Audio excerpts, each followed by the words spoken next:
Assalamu alaikum, peace be upon you all. This is your host Aminah Ahmed, and you're watching Muslim Network TV. Welcome back to another episode of Next Gen, where we speak with young, accomplished, organized young people on what they are doing to aid their communities. You're all watching us on Apple TV, Roku, Amazon Fire TV, Galaxy 19 Satellite, and MuslimNetwork.tv.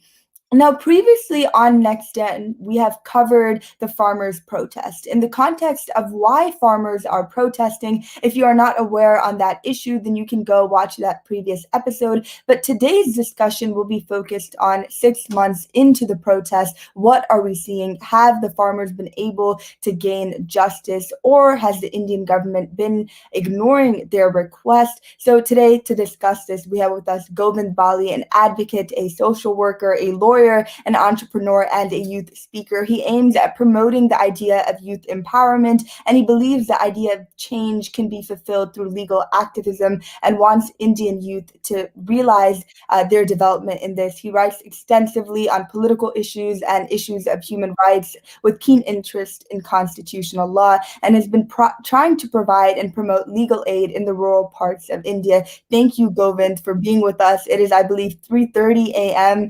In India right now. I really appreciate you joining us and the work that you do as well in India. Thank you so much. Thank you so much. Now, Govind, we have been seeing these protests go on for the past 6 months. Has the Indian government responded in any way, and what does that response look like? See, the protests have been going on for more than 6 months, to be honest. The actual protests which have been highlighted have been going on for 6 months, but farmers were sitting in the state for a long time. There were some communications by the government. They were ready to repeal certain laws, but even the people who were supporting these laws now understand that by taking away oxygen from the Essential Commodities Act or pulses from the Essential Commodities Act is actually a bad step. When you come back to the practical implications of it, edible oil has become 222 rupees per liter in India, which was earlier around 60 to 70 rupees a liter. Then it went up to 100 rupees a liter, but now it's at least 222 rupees per liter. Another issue is the contractual farming one. Now, problem with contractual farming is that they have taken away the right to go to the court. They have rather said that it can be resolved by mediation or arbitration, though mediation is a good way out. But by taking away the right to go to the civil court itself is a violation of the fundamental rights. And government itself is confused, I guess. They do not know what to do. If they take back the farm laws, they are losing vote share of the people who are supporting them. And if they don't take it back, they're losing a big chunk of vote share, which goes to the agrarian society at large. So, it's a difficult situation for the government also. And since these protests that you said, have been going on for longer than 6 months, we have also seen the death of over 500 farmers. What has the response from those in power, elected officials, the government in general, been to these deaths? See, we've seen crocodile tears. Other than that, I've not seen any big statement coming in from the government on the deaths of farmers. 500 is the reported number from the deaths on these big protest sites. But what about the number of deaths that have happened while the farmers were going back to their states? Right. Because of pandemic, a lot of farmers have lost their life. Other than that, what about the number of suicides that have taken place because of low crop prices? So all those deaths need to be accounted for, and then a solution needs to be brought in. In an agrarian society like India, if farmers are committing suicide, it's a big government failure and it's a big policy failure. So a policy needs to come in which actually empowers the farmer. Right, and we have seen calls to shut down these protests because of COVID-19, the second wave of COVID-19 in India that has taken the lives of so many. We've seen the reported numbers and the numbers that experts are estimating far surpass those. What do the farmers think? Will they shut down these protests? Will they See, go? there is no point that these protests will be shut down because I am very surprised on it. I'm a person of science who believes in science, but I've not seen a large number of COVID cases at the protest site. Rather, the number of reported cases is very less from the protest side. It is not that COVID testing has not happened there. COVID testing has happened there. But fortunately, the surge has not gone there. We've not been able to find cases as such. So there is no point that the protests are going to shut down. Protests are in full fledged. The numbers have not gone down. People are still protesting. People are sitting there. But yes, the media coverage has gone down. A lot of young people are there. A lot of new organizations like Mazdoor Kisan Manch has come up, which is actually including a lot of young people in it. People from very different parties have come together for the rights of labor and farmers there. So there is no point that the protest is going to shut down. It is one of the largest protests in the history of the country. And farmers are actually, because of whom the Indian economy actually booms. The agriculture has got a lot of vote share in the, you know, economy of India. So we need to actually take that into consideration. And these protests will not end till the time these fascist laws are not withdrawn. These laws are just for specific corporates to benefit them and not for the farmers. So that point is very clear. Now, obviously, you're saying, these protests are the largest that has ever happened in India. I believe that they're, reportedly the largest to ever happen in history. Now, what has it been like as someone on the ground in these protests? You have made it a point to make sure to attend, to fight with these farmers. What have you seen on the ground? I've seen people being very secular in each other. For people from Maler Kotla who are reading namaz are actually there in Gurupura serving the langar. You see people who belong to Sikhism actually sitting down with someone from another community and having food. I have seen people from all the communities coming together holding hands just for farmers. Name a state in India which has not participated in the protest. I have seen a person from Northeast in the protest, I have seen from the South, I've seen from Kashmir, I've seen people from all parts of the country sitting there. So it tells us one thing, that people do realize what their rights are and the Constitution of India is still alive. And to save the Constitution and so save the country, these protests, which are constitutional in nature, will keep on happening. Certainly, there have been incidences which are not constitutional. People were attacked. Sometimes a weapon was also used, and I do not support that. I believe in peaceful protests. And farmers have tried their best to do peaceful protests. There have been a lot of deviations. People have tried to infiltrate the protest and make them wrong, but that does not happen. And that does not happen because there is no one leader in this protest. Everyone in itself is fighting a battle, and that battle is of livelihood. That battle is jobs for all, health for all. That battle is for food for all. Until the time that is not given, the government needs to realize that we are not going to be running through the false propagandas. We are going to have a better India in which everyone needs education, where jobs are a must, where hospitals and the medical infrastructure is good. Right. And Govind, you talk about a environment that is full of unity for the justice of the farmers, and that these protests are definitely not going to shut down until these laws are completely repealed. But as a lawyer, right, what has your role in these protests look like? What has your aid to the farmers been like so far? See, I remember that the protests started somewhere in October, November last year. A group of 4 to 5 farmers at the age of 70, 75 were arrested by the police at night, saying that they are a threat to the security of the state. At around 1:30 at night, we got them out of the police station. So that was the first step. Other than that, it's not only me who's working, there are tons of lawyers. I mean, I don't think, apart from few lawyers, there are a lot of lawyers who are there working for farmers. We worked together for getting bails of the farmers who were illegally arrested, people who were detained without any reason. Latest case was in Tohana, where uh, Section 307 was imposed on a farmer, saying that he attempted to murder a member of the Bharatiya Janata Party. But later on, that FIR was cancelled. The affidavit was given by that person. So all those things are done by lawyers. Other than that, lawyers are being a big think tank. They are the ones who are talking about the policy change that needs to come in. So, there are some fundamental differences between the laws that are in place right now. We need to understand that also. Now, the law talks about contractual farming, but it does not talk about the way the amount of and the price of the crop will be settled. They talk about mediation, but they do not talk about what will happen if mediation does not take place. So those all points need to be taken into consideration. Other than that, MSP has been removed from that. On one hand, on national television, we are told that MSP is not removed or repealed, but it is nowhere in the law. It is nowhere codified, and oral agreements do not work in the law. So when you are saying that there is a law on a minimum support price, then where is it written? Just show us that. It is not written anywhere. Other than that, biggest problem is that it was very sad that walls were made in front of the protest site, barricades were made, iron nails were put in. I mean, this much of security is not even required on the India-Pakistan border because our army is very strong to protect us. But I do not know why were we so scared of the farmers.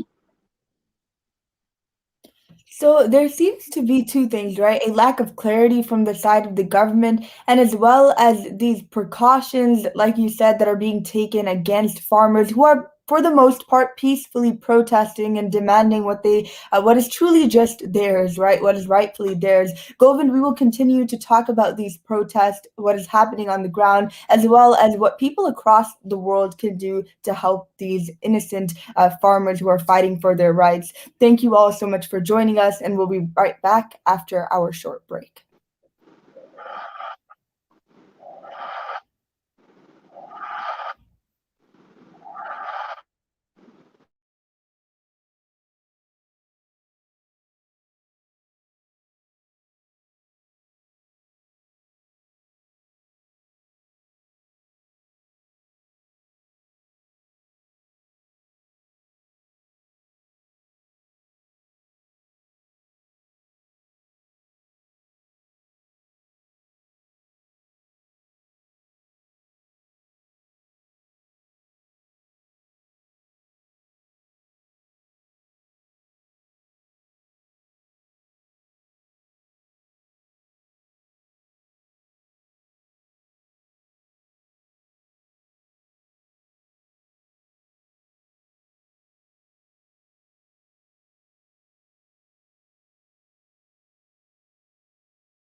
Welcome back to Next Gen. I'm here with advocate and lawyer Govind Bali. Now, Govind, what has the role of the youth, the Indian youth, been in these farmers' protests? I feel that a lot of the times when we do talk about these movements, when we talk about these issues and laws, the stories of individual farmers, and there are so many of them, get lost. But what about these young people at the protests? What has their role looked like?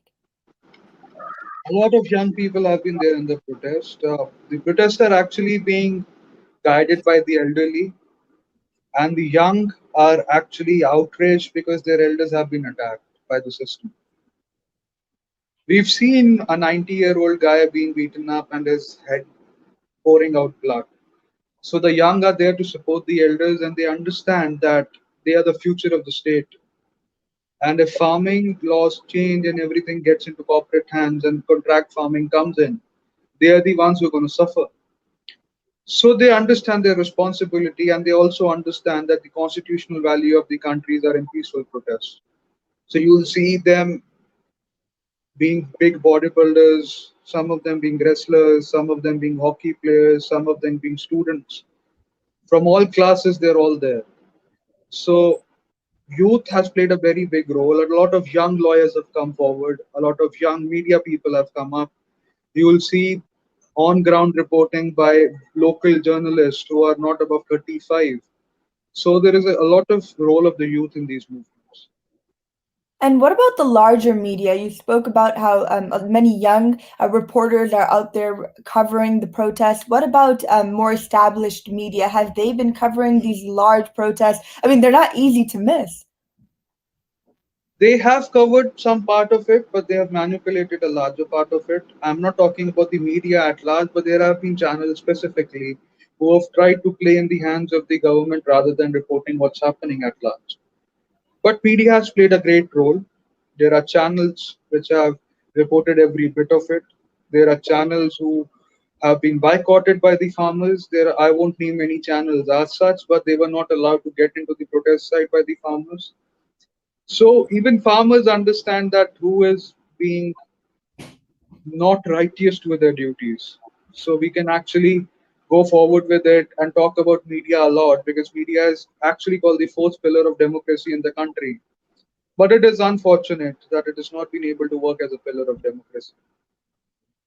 Then what do you feel, right, the future of these protests look like? It seems like these farmers are to stay from the beginning. What do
you think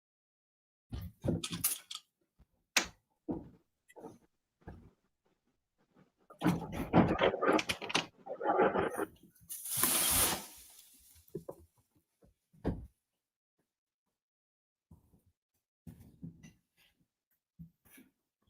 Sorry, I think I disconnected for a second, but my question was, what do you think the future of these protests look like? Because one thing is clear that these farmers are not going away until their rights are there, until they know for sure, right, that that their land won't be taken away and they won't be dealt with unjustly. So, what does the future of these protests look like? The future of this protest looks like a better democracy. A democracy which is talking about rights, a democracy in which people know what their rights are, a democracy in which people have rights to question the policies that are being made by the people who are elected by them, a democracy wherein youth, the elderly, and the young all are working hand in hand towards a better country, towards a country which is progressive. And I am pretty sure that these protests are having a good effect on the electoral system in the country because people are realizing who to vote for, when to vote for, and why to vote for. Right. So it seems like the effects of these protests are going to continue far after, these protests in the physical farm do come to an end. But from the international community, Govind, do you feel that the coverage from international media and just support from the community has gone down at all? I do not think the community support has gone down because BBC has been continuously covering it. A lot of the farmers, a lot of people have donated for the temporary houses that have been made for farmers. A lot of medical aid has come in. And I don't think so. But yes, the second wave did affect the thing because our priorities changed. Because our priorities as citizens became that we should save as many people as possible. During the lockdown, there were problems with the the people who were not getting food, they were not getting shelter. So our responsibility shifted. So we were more focused on that for some time. But I would like to make sure that there has been no decline in the farmers' protest. And farmers are very confident and they're in same in number and they were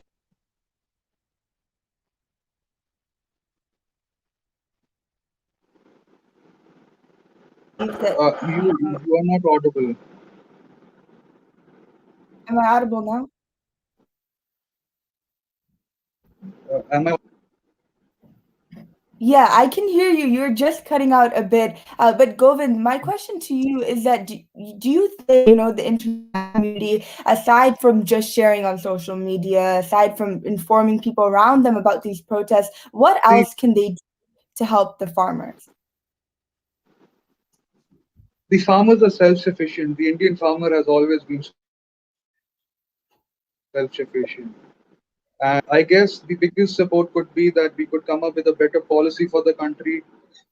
Social media has been a big chain for the movements all around the world or in India somewhere else. But what needs to be taken into consideration is that we should not share anything which spreads hate. We should spread love all around. We should spread peace all around. And till the time peace and love are all around in the air, things will happen peacefully. And things But are happening right now, Govind, Bali. Thank you so much for joining us here on Next Gen. And thank you for the work that you're doing to uplift the farmers in India, whether it be legally and you're on the ground as well, protesting, making sure that you're in touch there. So thank you, Govind, for being here with us today. thank you so much. And thank you to our audience for tuning in today. And until next week on Next Gen, we will see you all. Assalamu alaikum. Peace be upon you all. Take care, everyone.